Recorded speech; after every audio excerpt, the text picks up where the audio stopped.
Expliquez-nous avec Frédéric Brindel. Frédéric, les autorités sanitaires américaines ont tranché, alors accrochez-vous bien, une troisième dose de vaccin sera nécessaire pour lutter contre la propagation du variant Delta pour tout le monde.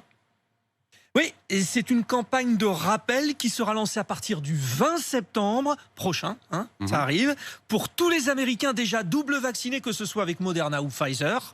L'immunité après 2 doses n'est pas suffisante pour éradiquer la progression du variant Delta. C'est d'une logique implacable aux États-Unis et ils le font dès maintenant car là-bas, je vous le rappelle, la vaccination a débuté plus tôt que chez nous. Bon, alors ça veut dire que ce qui se passe aux États-Unis, généralement, ça arrive chez nous, un jour ou l'autre. Est-ce qu'on va devoir suivre ce mouvement? Les médecins français ont tendance à le croire, même si, pour Karine Lacombe, infectiologue de renom, il nous faut d'abord nous concentrer sur la 2e dose pour un maximum de nos concitoyens. Enfin, ne l'oublions pas, les personnes très fragiles, immunodéprimées, comme par exemple les malades du cancer, reçoivent déjà une 3e dose en France. Donc, 3e dose pour tout le monde aux États-Unis. Comment les Américains vont-ils s'organiser? La 3e injection peut être réalisée 8 mois après la 2e.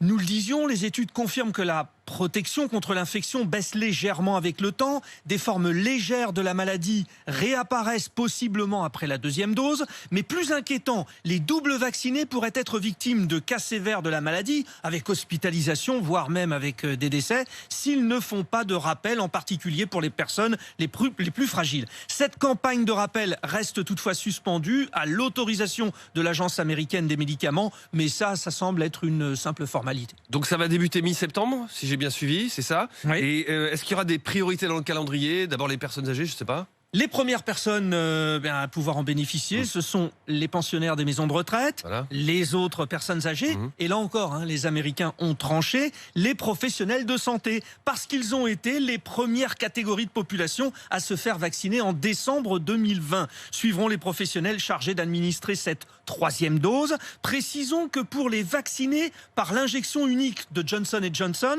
ce sera une 2e dose qui est prévue, qui peut être d'ailleurs une Pfizer ou Moderna. Le panachage ne pose pas de problème et a priori les États-Unis sont prêts. Ils ont récemment acheté à Pfizer et à Moderna chacun 200 millions de doses supplémentaires. Y aura-t-il des adaptations du vaccin pour cette 3e dose? Moderna est en train de procéder à des tests. Ils ont créé plusieurs versions d'une dose de rappel.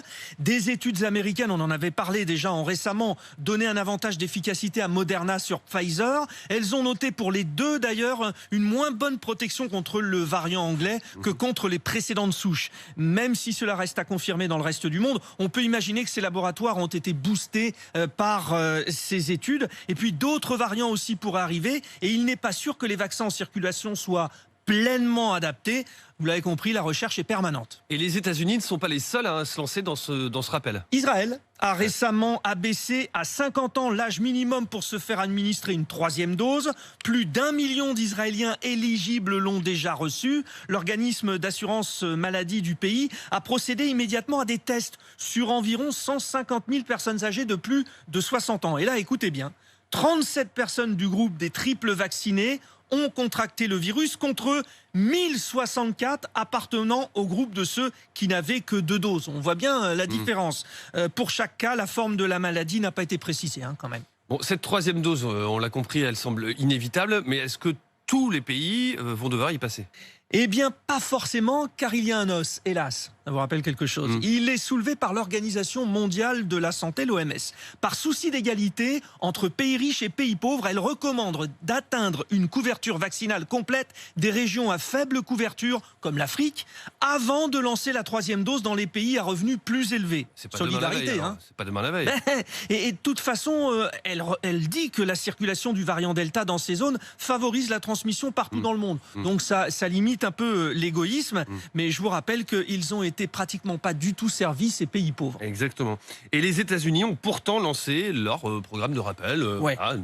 America First. Oui, mais ils avaient la parade. Ils ont répliqué, pas besoin de choisir entre administrer des vaccins à nos citoyens ou en faire don à des pays pauvres. La formule veut bien dire ce qu'elle veut dire. Ils ajoutent, nous allons également continuer à étendre nos efforts pour augmenter l'approvisionnement de vaccins pour les autres pays. Mais évidemment, Rémi, on l'a compris, c'est à voir car seulement 60% de la population américaine a déjà reçu au moins une dose de vaccin. Merci Frédéric.